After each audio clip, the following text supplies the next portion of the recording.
और आइए अब शुरू करें बिग एंड बोल्ड खबरों का रोलर कोस्टर। नमस्कार, मैं हूं दिनेश गौतम। सबसे पहले वो खबरें जिन पर खास तौर से निगाहें रहने वाली हैं। बात अनंतनाग के उन शूरवीरों की करेंगे जिनकी शहादत को आज पूरा देश नमन कर रहा है। इसके बाद शुरू हो चुका है आतंकवादियों के खिलाफ मिशन क्लीन। बात सियासी दंगल की भी होगी। सनातन को लेकर आज पीएम मोदी ने ऐसा क्या कह दिया कि इंडिया गठबंधन की बोलती बंद हो गई, ये भी आपको बताएंगे। क्या है तालिबान में चीन की चालबाजी का नया सबूत? जिनपिंग को क्यों है आतंकी राज कबूल, आप जानेंगे। बिग एंड बोल्ड में आज किडनी के मरीजों को वो खुशखबरी सुनाएंगे जिसे सुनकर करोड़ों लोगों के चेहरे खिल जाएंगे। लेकिन पहले देखिए ये अहम खबर। मुंबई के डोमेस्टिक एयरपोर्ट पर एक प्राइवेट जेट लैंडिंग के वक्त हादसे का शिकार हो गया। इस हादसे का एक सीसीटीवी वीडियो भी सामने आया है जिसमें वो विमान तेजी से एयरपोर्ट की तरफ आता हुआ दिखाई दे रहा है। फिर वो रनवे पर लैंड करने के बजाय अचानक उसके बगल में घास वाली जगह पर जाकर गिरा। उसके गिरते ही वहां से धूल और धुएं का गुबार उठता दिखाई दिया। डीजीसीए ने बताया कि बारिश की वजह से यह हादसा हुआ। विमान में 6 यात्री और 2 क्रू मेंबर सवार थे। बताया गया कि इस हादसे में 3 लोग घायल हुए जिन्हें इलाज के लिए अस्पताल में दाखिल कराया गया। ये प्राइवेट जेट आंध्र प्रदेश के विशाखापट्टनम से उड़ान भरकर मुंबई पहुंचा था। गेट नंबर 5 के पास 27 नंबर रनवे पर इसे लैंड करना था, लेकिन लैंडिंग के वक्त विमान रनवे पर फिसल गया।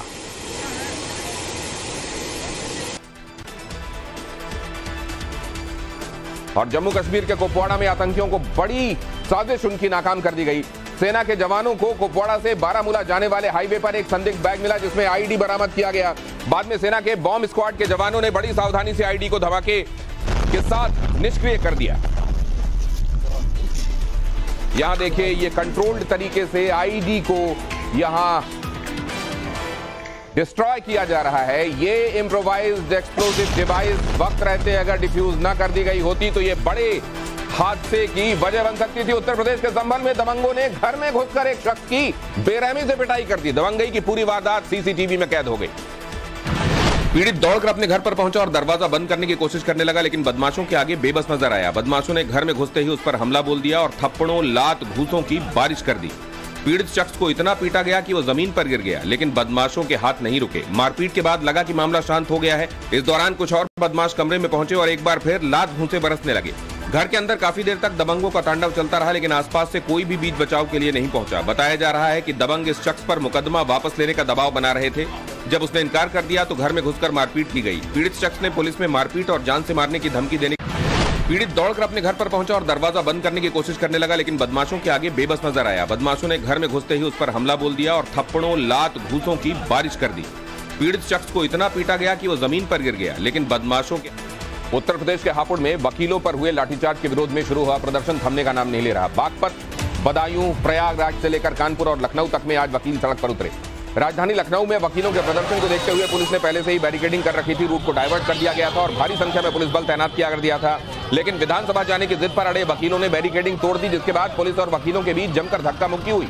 बाद में पुलिस ने कई वकीलों को हिरासत में ले लिया। वकीलों के प्रदर्शन के बीच इलाहाबाद हाईकोर्ट ने बड़ी टिप्पणी की। कोर्ट ने कहा है कि गरीब यात्रियों के आंसुओं और दर्द के वजन से ज्यादा हड़ताल नहीं है। दरअसल कल भी वकीलों ने काम नहीं किया था, इसी वजह से कोर्ट की टिप्पणी सुनने को मिली है। लखनऊ में पुलिस हेडक्वार्टर की छत पर अचानक सेना का हेलीकॉप्टर मंडराने लगा। कुछ ही देर में हेडक्वार्टर को चारों तरफ से पुलिस के जवानों ने घेर लिया। हाथों में मशीन गन लिए एनएसजी के कमांडोज हेलीकॉप्टर से पुलिस हेडक्वार्टर की छत पर उतरे और फायरिंग करते हुए कमरे में घुस गए। एक दूसरे को कवर कर रहे जवानों ने आतंकियों को निशाने पर लिया और बंधक बनाए गए लोगों को छुड़ा लिया। ये पूरी एक्सरसाइज एनएसजी और एटीएस के joint mock drill operation Gandiv 5 का हिस्सा था, जिसमें इसकी प्रैक्टिस की गई कि अगर कोई आतंकी अटैक हो तो निपटना कैसे है। ऐसी ही मॉक ड्रिल विधानसभा में भी देखने को मिली। यहाँ हेलीकॉप्टर से एनएसजी कमांडो छत पर उतरे, एक एक करके मोर्चा संभाला और आतंकियों को निशाना बनाया। खुद सीएम योगी भी मॉक ड्रिल ऑपरेशन देखने पहुंचे। कमांडोज ने सिचुएशन और एक्शन के बारे में सीएम योगी को डिटेल में बताया। उत्तर प्रदेश के बरेली में एक शख्स के बेरहमी से पीटने का मामला सामने आया है। आरोपियों ने उस शख्स को पहले एक खंबे से बांधा और फिर जमकर उसकी पिटाई की। बताया गया कि जिस शख्स की पिटाई की गई उसने आरोपियों को जुआ खेलते हुए देख लिया था और उनका वीडियो बना लिया था। इसी बात से नाराज लोगों ने उसे बेरहमी से पीटा। मारपीट का वीडियो सोशल मीडिया पर वायरल होने के बाद पुलिस भी एक्शन में आई और 4 लोगों के खिलाफ केस दर्ज कर लिया गया। राजस्थान के डीग में पुलिस और ग्रामीणों के बीच जमकर पत्थरबाजी हुई। कभी ग्रामीण हावी होते दिखाई दिए तो कभी पुलिस वाले जान बचाने के लिए भागते नजर आए। 1 घंटे तक दोनों तरफ से जमकर पत्थरबाजी होती रही। इसी दौरान डीएसपी की गाड़ी समेत कई गाड़ियों के शीशे टूट गए। वहीं ग्रामीणों की पत्थरबाजी में थानाध्यक्ष भी जख्मी हो गए। हालांकि पुलिस ने किसी भी तरह किसी तरह से मामले को शांत कराया और 2 लोगों को पकड़ लिया। बताया जा रहा है कि मोनू मानेसर की गिरफ्तारी के बाद राज्य मंत्री जाहिदा खान घाटमीका गांव में नासिर और जुनैद के परिजनों से मिलने पहुंची थी। इस दौरान वहां सैकड़ों की तादाद में लोग मौजूद थे और उन्होंने मंत्री का विरोध किया। ऐसे में मंत्री जाहिदा खान तो मौके से निकल गई, लेकिन हंगामा उनके जाने के बाद भी होता रहा।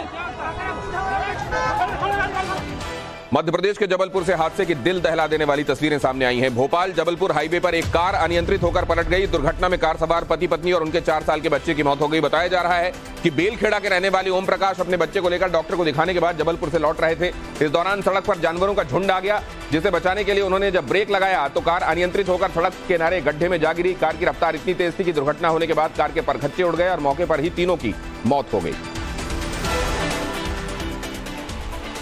मध्य प्रदेश के दतिया से एक हैरान करने वाली घटना सामने आई, जहां 2 गुटों के बीच हुई फायरिंग में 5 लोगों की मौत हो गई। इस घटना के बाद वहां इलाके में तनाव बना हुआ है और पुलिस के सैकड़ों जवान वहां मौजूद हैं। बताया गया कि इन दोनों गुटों के बीच पहले भी इस तरह की झड़प हो चुकी है। उस वक्त एक गुट के लोगों के मवेशी दूसरे गुट के लोगों के खेतों में चरने के लिए पहुंच गए थे। दोनों गुटों के बीच जमकर बहस हुई थी, लेकिन बीच बचाव कर मामले को सुलझा लिया गया था। अब अचानक पुरानी बात फिर से दोनों के बीच में उभर आई और उन्होंने एक दूसरे पर फायरिंग कर दी। इस मामले में पुलिस ने केस दर्ज कर लिया है और फरार आरोपियों की तलाश की जा रही है। बिहार के मुजफ्फरपुर से दर्दनाक खबर सामने आई। बागमती नदी की तेज धार में बच्चों से भरी एक नाव डूब गई। जानकारी के मुताबिक नाव में 30 से ज्यादा बच्चे सवार थे, जिनमें 18 बच्चे तेज धार में बह गए, जिनकी तलाश की जा रही है, जबकि 7 बच्चों को बचाया जा चुका है। बताया जा रहा है कि नदी में तेज बहाव होने की वजह से रस्सी के सहारे नाव को पार कराया जा रहा था, तभी रस्सी अचानक टूट गई और नाव नदी में पलट गई। गांव में पुल नहीं होने की वजह से बच्चे और आसपास के लोग इसी तरह आते जाते थे। गायघाट और बेनीबाद पुलिस के साथ एसडीआरएफ और एनडीआरएफ की टीम मौके पर मौजूद है और बचाव का काम जारी है। यह हादसा कोई नया नहीं है, लेकिन सवाल यह है कि आखिर ऐसा कब तक चलेगा। इस नाव हादसे का आखिर जिम्मेदार किसे माना जाए। इतने सालों के बाद भी नदी पर पुल क्यों नहीं बना? अगर पुल बन गया होता तो शायद आज ये हादसा नहीं होता। गांव वाले कई सालों से पुल बनाने की मांग कर रहे हैं, लेकिन उनकी मांग आज तक अनसुनी हुई। क्यों सरकार ने उनकी बातों को सुना नहीं? सवाल यह भी है कि बगैर रजिस्ट्रेशन के नाव कैसे चल रही थी और घटनास्थल पर बचाव कर्मियों की तैनाती क्यों नहीं थी? और आखिर में सवाल वो जो हर बार इस तरह की घटना के बाद पूछा जाता है कि नाव में क्षमता से ज्यादा सवारी बिठाने की इजाजत दी किसने थी? और अगली खबर ये कि दिल्ली के करीब नोएडा में एलिवेटेड रोड के नीचे से गुजर रही कार पर लोहे का सरिया गिर गया। कार के शीशे पर गिरने के बाद लोहे की मोटी रॉड अंदर जा धंसी। गनीमत ये कि सरिया से कार का शीशा तो टूटा, लेकिन गाड़ी चला रहे ड्राइवर की जान बच गई। हादसे के बाद वहां अफरा तफरी मच गई। जानकारी के मुताबिक देव कुमार अपनी कार से दादरी भंगेल रोड होते हुए जा रहे थे। इसी रोड के ऊपर एलिवेटेड सड़क बनाई जा रही थी। जब कार भंगेल के पास से गुजर रही थी, उसी समय एक सरिया का मोटा टुकड़ा टूटकर उनकी कार पर जा गिरा। शीशे को तोड़ता हुआ अंदर तक जा पहुंचा। मामला सामने आने के बाद नोएडा अथॉरिटी फौरन एक्शन में आई और लापरवाही से काम करने के चलते कंस्ट्रक्शन कंपनी पर 5 लाख रुपए का जुर्माना ठोका। प्रधानमंत्री नरेंद्र मोदी ने आज सनातन धर्म विरोधी बयान पर विपक्ष को जमकर घेरा। मध्य प्रदेश के बीना में एक चुनावी सभा में पीएम मोदी ने कहा कि घमंडिया गठबंधन सनातन परंपरा को खत्म करना चाहता है। उनकी नीति और रणनीति भारत की संस्कृति पर हमला करने की है। पीएम मोदी के तंज पर पलटवार करते हुए कांग्रेस नेता जयराम रमेश ने कहा कि पीएम विपक्ष का अपमान करने में माहिर हैं। उन्होंने गौतम अडानी से एनडीए को जोड़ते हुए एनडीए गठबंधन को गंदा नाम दे दिया। अनंतनाग में आतंकी हमले पर राजनीति और राजनीतिक एनकाउंटर भी शुरू हो गए। फारूक अब्दुल्ला और कांग्रेस नेता सैफुद्दीन सोज ने विवादित बयान देते हुए पाकिस्तान का समर्थन किया और भारत को पाकिस्तान के साथ साथ आतंकियों से बातचीत करने की सलाह दे डाली। वहीं केंद्रीय मंत्री वीके सिंह ने जवाब देते हुए कहा कि यह पाकिस्तान को अलग थलग करने का वक्त है। पाकिस्तान से सारे रिश्ते खत्म कर लिए जाने चाहिए। तालिबान में चीन का दूत जिनपिंग को आतंकी राज कबूल, दिखाएंगे ये पूरी खबर। उससे पहले देखिए गुजरात की एक अदालत से अरविंद केजरीवाल को झटका। अहमदाबाद की सेशंस कोर्ट से अरविंद केजरीवाल और संजय सिंह को बड़ा झटका लगा है। गुजरात यूनिवर्सिटी मानहानि केस में कोर्ट ने दोनों की रिवीजन पिटीशन खारिज कर दी है। दोनों ने अहमदाबाद की मेट्रोपॉलिटन कोर्ट के समन को सेशन कोर्ट में चुनौती दी थी। दोनों पर पीएम मोदी की डिग्री को लेकर यूनिवर्सिटी की साख को नुकसान पहुंचाने का आरोप है। संसद के विशेष सत्र के लिए बीजेपी ने अपने सांसदों को एक लाइन का व्हिप जारी किया है। इसमें कहा गया है कि सभी सांसदों को विशेष सत्र के दौरान अहम विधायी मुद्दों पर चर्चा और सरकार के पक्ष का समर्थन करने के लिए मौजूद रहना होगा। विशेष सत्र 18 से 22 सितंबर तक चलेगा। सनातन के मुद्दे को लेकर जगतगुरु रामभद्राचार्य भी कूद पड़े हैं। उन्होंने कांग्रेस पर सनातन को अपमानित करने की साजिश का आरोप लगाया। जगतगुरु ने कहा कि धर्म का अपमान करने वालों को ऐसा प्रसाद दूंगा कि इनकी नानी याद आ जाएगी। माफिया अतीक अहमद की एक और बेनामी संपत्ति कुर्क होगी। इस बेनामी संपत्ति की कीमत 12.5 करोड़ रुपए बताई जा रही है। पुलिस गैंगस्टर एक्ट के तहत माफिया की संपत्ति की कुर्की करेगी।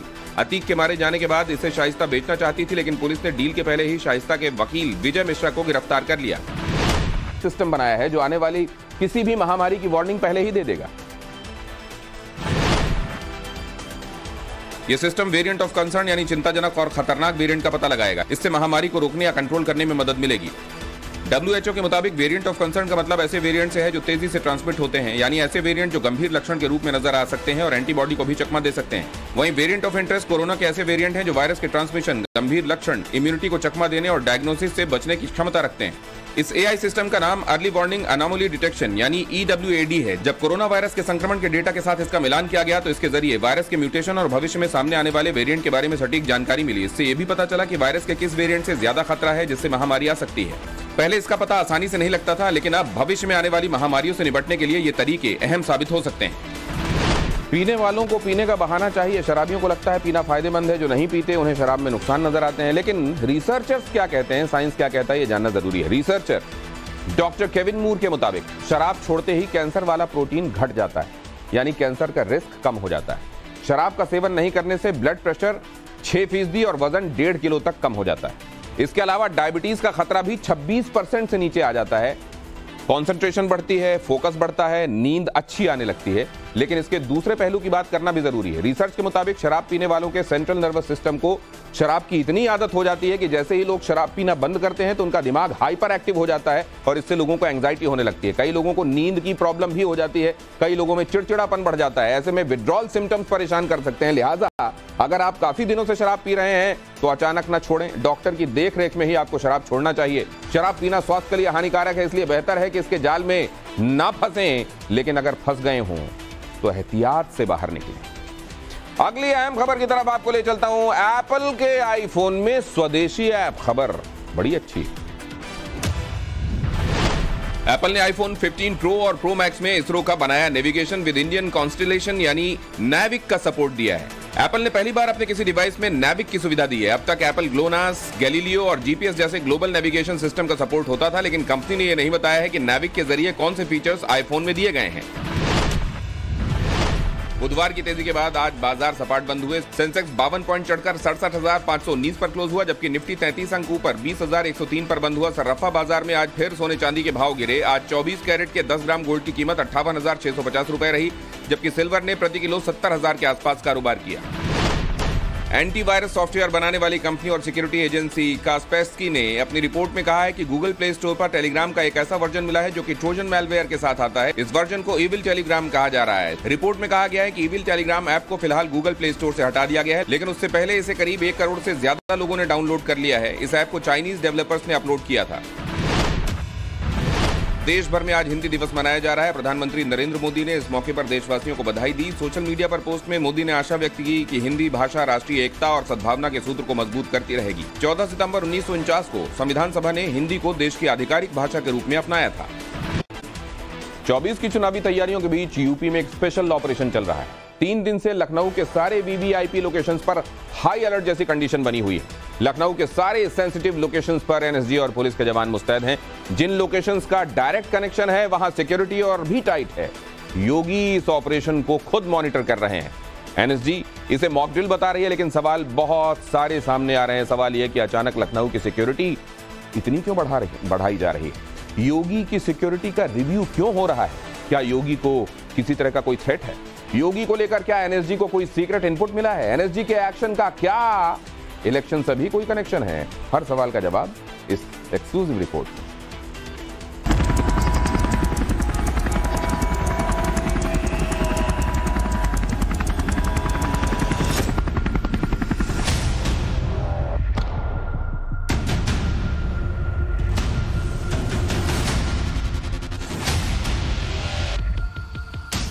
यूपी में योगी की सिक्योरिटी टाइट हो रही है। बैक टू बैक यूपी में मॉक ड्रिल हो रहा है।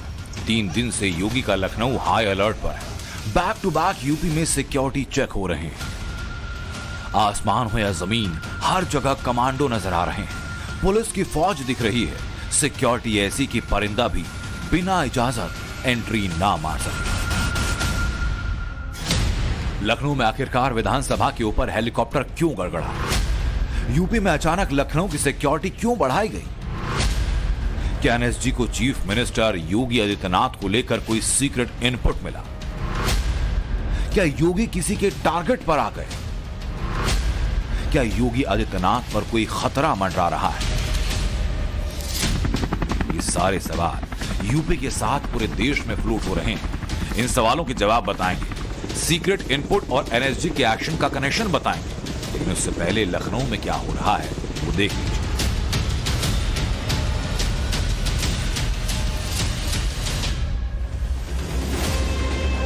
आसमान पर हेलीकॉप्टर मंडरा रहे हैं। कमांडो धड़ाधड़ हेलीकॉप्टर से उतर रहे हैं। जमीन पर लगातार एक्शन हो रहा है। कमांडो फुल ऑन एक्शन में, चीते जैसी फुर्ती में। जमीन पर पुलिस के जवान मुस्तैद हैं। योगी साइलेंट नजर आ रहे हैं। कमांडोज के एक्शन को वॉच कर रहे हैं, ऑपरेशन को मॉनिटर कर रहे हैं।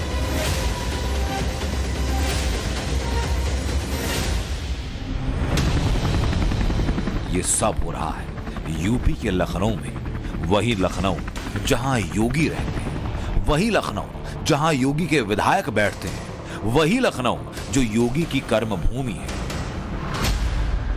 लखनऊ में ये जो हो रहा है ये एनएसजी का ऑपरेशन है और नाम है गांडीव 5।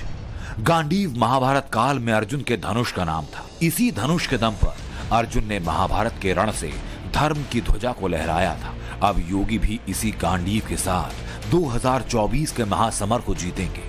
2024 की चुनावी महाभारत में सनातन का परचम बुलंद करेंगे। योगी आदित्यनाथ इकलौते ऐसे सीएम जिनकी डिमांड पूरे देश में ऑल टाइम हाई रहती है। योगी की रीच बस यूपी तक नहीं, योगी उत्तर से दक्षिण तक डिमांड में रहते हैं।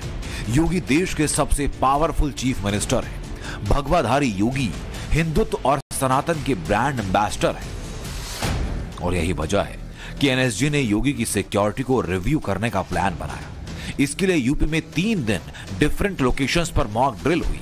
लखनऊ को हाई अलर्ट मोड पर रखा गया। लोक भवन, कालिदास मार्ग, यूपी विधानसभा, पुलिस हेडक्वार्टर और आलमबाग बस स्टैंड पर ड्रिल हुई। आज यूपी लोक भवन में सिक्योरिटी ड्रिल हुई। इसके लिए लोक भवन में आतंकी हमले के सीन को रिक्रिएट किया गया। शुरुआत अर्ली मॉर्निंग से हुई। सुबह 6 बजे लोक भवन के गेट नंबर 2 पर बम ब्लास्ट होता है। इसके बाद आतंकवादी बने जवानों ने सीएम ऑफिस यानी योगी के ऑफिस तक पहुंचने की कोशिश की, तो दूसरी तरफ बम ब्लास्ट के साथ ही एनएसजी एक्शन मोड में आ गई। सेना के M17 हेलीकॉप्टर से एनएसजी के जवान विधानसभा की छत पर उतरे और वहां से नीचे दाखिल हुए। आसमान से जमीन तक पूरे ऑपरेशन को मुस्तैदी के साथ अंजाम दिया गया। सीएम ऑफिस पहुंचने से पहले आतंकियों को ढेर कर दिया गया। ये उत्तर प्रदेश की विधानसभा है जिसमें सीएम योगी से लेकर सरकार के सभी मंत्री, विधायक, नेता प्रतिपक्ष भी विधानसभा सत्र के दौरान मौजूद रहते हैं। लिहाजा इसकी सुरक्षा भी बेहद जरूरी है। इसीलिए आज सुबह करीब 6 बजे एनएसजी की टीम जो है उसने यहाँ पर बाकायदा मॉक ड्रिल किया। यूपी पुलिस के साथ मिलकर ये मॉक ड्रिल किया गया। सुबह ठीक 6:05 पर जो सेना का हेलीकॉप्टर है M17 वो इस विधानसभा पर लैंड किया और उसके पीछे मकसद था कि जो सूचना मिली थी कि कुछ आतंकी जो है विधानसभा के अंदर घुस आए हैं, कुछ लोगों को उन्होंने बाकायदा कुछ जो विधायक और मंत्री हैं उनको हॉस्टेज बनाया गया है। ऐसी कंडीशन से निपटने के लिए ही एनएसजी कमांडोज की मदद ली गई। उन्होंने बाकायदा हेलीकॉप्टर से उतरे और फिर इस पूरे रेस्क्यू ऑपरेशन को यहाँ पे अंजाम दिया गया। ये मॉक ड्रिल बताना था कि किस तरीके से विधानसभा की सुरक्षा जरूरी है। लेकिन उससे ठीक पहले यानी कल शाम 8 बजे भी एक मॉक ड्रिल हुआ। वो हुआ लोक भवन में। ये लोक भवन है जो विधानसभा के ठीक सामने है, जिसे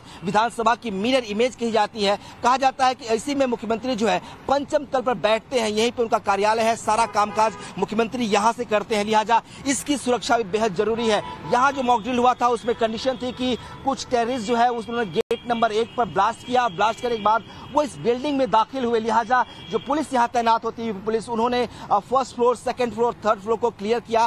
फोर्थ और फिफ्थ फ्लोर को क्लियर कराने के लिए जो सीएम का ऑफिस है, एनर्जी कमांडो को बदल ली गई। एनर्जी कमांडो जो है वो M70 हेलीकॉप्टर से इस लोक भवन पे उतरे और उन्होंने इसकी जो ग्राउंड फोर्थ फ्लोर और फिफ्थ फ्लोर की जो क्लियरेंस थी वो किया। जो टेररिस्ट थे उन्हें कवर किया गया, उन्हें गिरफ्तार पकड़ा गया और ये पूरी मॉक ड्रिल इसलिए की गई कि ताकि लोक भवन की सुरक्षा भी पुख्ता की जा सके। दरअसल ये जो पूरा इलाका है बहुत सेंसिटिव है। यहाँ से करीब 1.5 किलोमीटर दूर जो है सीएम का अपना आवास है, जहाँ मुख्यमंत्री रहते हैं। बगल में जो है बापू भवन है, जो एनेक्सी है, जहाँ पे तमाम राज्य मंत्री और अधिकारी जो है वो काम करते हैं। इसके ठीक पीछे जो है वो एनेक्सी शास्त्री भवन है, जहाँ पर अधिकारी और मंत्री बैठते हैं। तो ये जो पूरा 1 किलोमीटर का डायमीटर है वो सबसे सेंसिटिव है। ठीक ऐसा ही सीन कल विधानसभा को लेकर हुआ। यहां भी एनएसजी के ब्लैक कैट कमांडोज ने ऑपरेशन में टेररिस्ट का काम तमाम कर दिया था।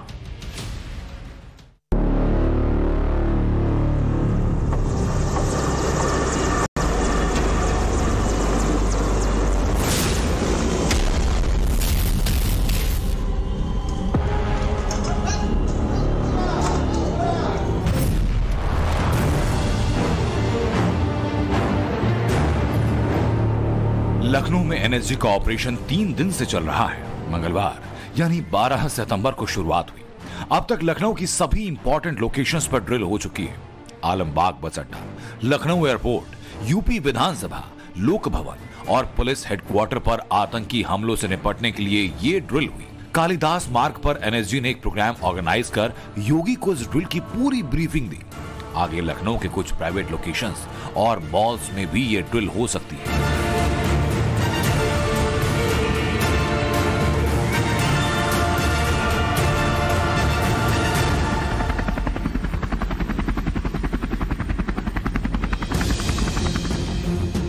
इस ऑपरेशन में हर वो टीम शामिल है जिसके ऊपर लखनऊ की सिक्योरिटी की जिम्मेदारी है।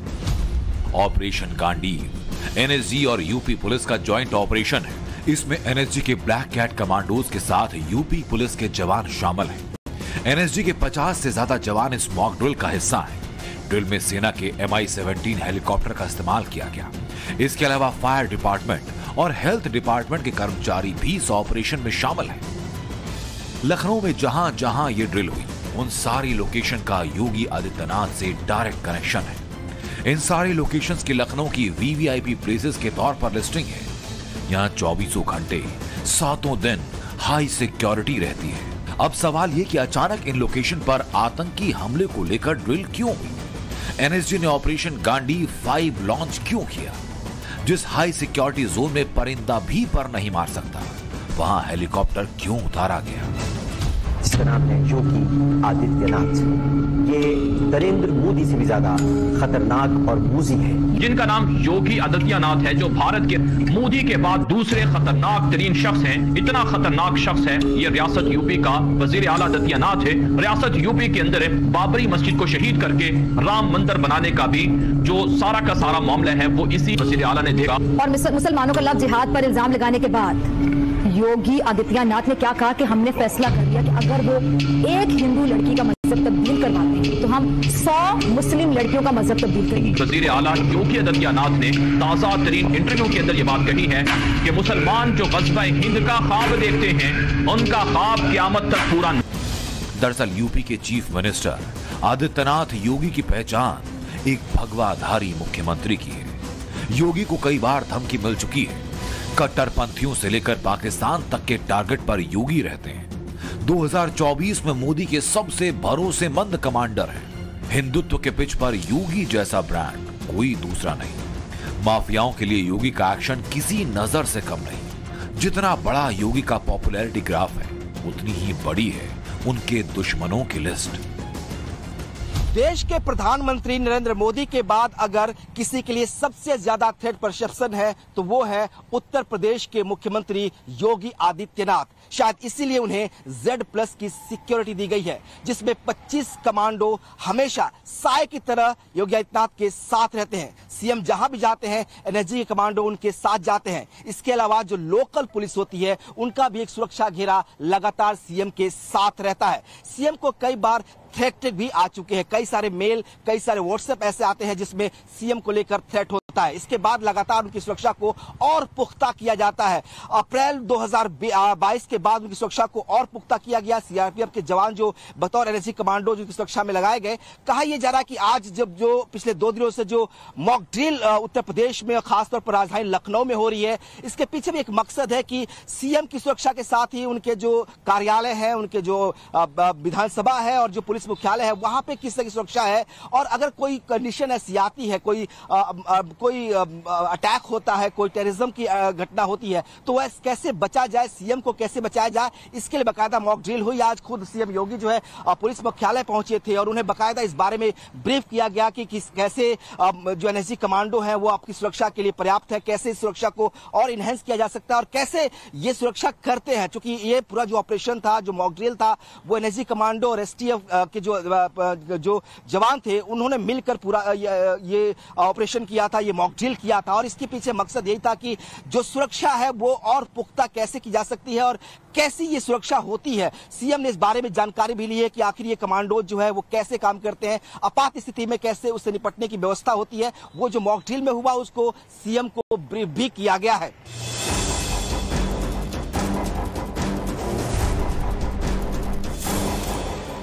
आदित्यनाथ योगी जब सांसद थे तब योगी को Y+ कैटेगरी की सुरक्षा थी। तब CISF और पुलिस के 11 जवान उनके साथ रहते थे। लेकिन 19 मार्च को आईबी ने होम मिनिस्ट्री को एक और सीक्रेट रिपोर्ट सौंपी। इस रिपोर्ट में योगी की जान को खतरा बताया गया।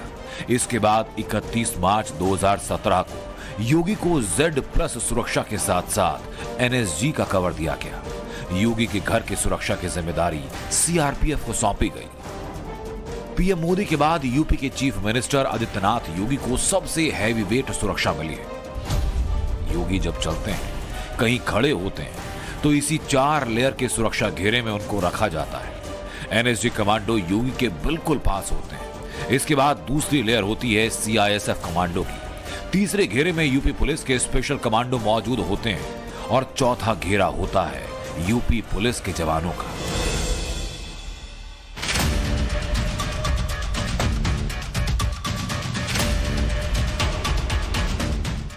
इन चारों लेयर में 28 सिक्योरिटी कमांडो होते हैं, जिनमें 10 से 15 कमांडो एनएसजी से। Z+ सिक्योरिटी देश की सबसे कड़ी सुरक्षा व्यवस्था है और एनएसजी के ब्लैक कैट कमांडो सबसे किलर कमांडो। ये जवान हाईटेक हथियारों के साथ मार्शल आर्ट में माहिर होते हैं। ये बिना हथियार के भी दुश्मन से लड़ सकते हैं। ये लेटेस्ट MP5 बंदूकों और कम्युनिकेशन के इक्विपमेंट से लैस होते हैं। इनके सिक्योरिटी कवर में जैमर और रोड ओपनिंग व्हीकल से शामिल होते हैं। योगी जहां भी जाते हैं उनके साथ 10 से 15 गाड़ियों का काफिला चलता है। इसमें योगी के सिक्योरिटी के जवान उनके साथ साए की तरह चलते हैं। योगी के सिक्योरिटी कमांडोज 24 घंटे 7 दिन उनके साथ मौजूद रहते हैं, चाहे वो जनसभा हो, विकास कार्यों का अवलोकन हो या जनता दरबार। हर जगह योगी की सिक्योरिटी टाइट नजर आती है। इसके अलावा सीएम योगी जिस गाड़ी से चलते हैं वो पूरी तरीके से बुलेट प्रूफ और ब्लास्ट प्रूफ है। योगी 24 घंटे 7 दिन सुरक्षा घेरे में रहते हैं। योगी के कमांडो के पास स्पेशल ब्रीफ केस होता है। आपात स्थिति में यह ब्रीफ केस खुलकर बुलेट प्रूफ कवर बन जाता है। योगी ने 6 सालों में जो किया उसमें बहुत खतरा था। योगी आगे जो करने वाले हैं उसमें भी बहुत खतरा है। इस बात को योगी जानते हैं और योगी की सुरक्षा में लगे कमांडोज भी। खतरा कई लेवल का है। इस लड़ाई में खतरा पॉलिटिकल, वोट बैंक का परसेप्शन और पर्सनल लेवल का भी है। यह बात कई बार साबित हो चुकी है। पिछले 2 साल की बात करें तो योगी को पिछले 2 साल में 10 बार धमकियां मिल चुकी हैं। कभी धमकियों में योगी को AK-47 से भूनने की बात तो कभी बम से उड़ाने की धमकी। सबसे ज्यादा धमकी यूपी पुलिस के डायल 112 के व्हाट्सएप नंबर पर आई। हालांकि अब तक ये धमकियां योगी की सिक्योरिटी के आगे सिर्फ गीदड़ भभकी साबित हुई। योगी पुलिस ने इन धमकी देने वालों को सही समय पर अरेस्ट किया और अब तक धमकी देने वाले 6 लोग सलाखों के पीछे हैं। यूपी को लेकर योगी की लाइन एकदम क्लियर है। यूपी में जो भी कुछ होगा कानून के हिसाब से होगा। यहां ना तो माफिया बचेगा, ना दंगे का खेल होगा। यूपी में ना तो आतंकी जिंदा रहेगा, ना उसका हमदर्द बचेगा। माफिया थी के बाद भी योगी की सिक्योरिटी को टाइट किया गया। इनपुट यह था कि अंदर खां ने योगी की सिक्योरिटी Z+ से बढ़ाकर Z++ करने की तैयारी है। यूपी में योगी का मैसेज क्लियर है। 6 साल में यूपी में योगी लॉ एंड ऑर्डर का राज कायम कर चुके हैं। ऐसा सिस्टम खड़ा किया गया कि सीएम कोई भी रहे, वो इस सिस्टम को बदल नहीं पाएगा। ये बात कहने में जितनी आसान, करना उतना ही मुश्किल, और आगे लड़ाई और भी बड़ी होने वाली है।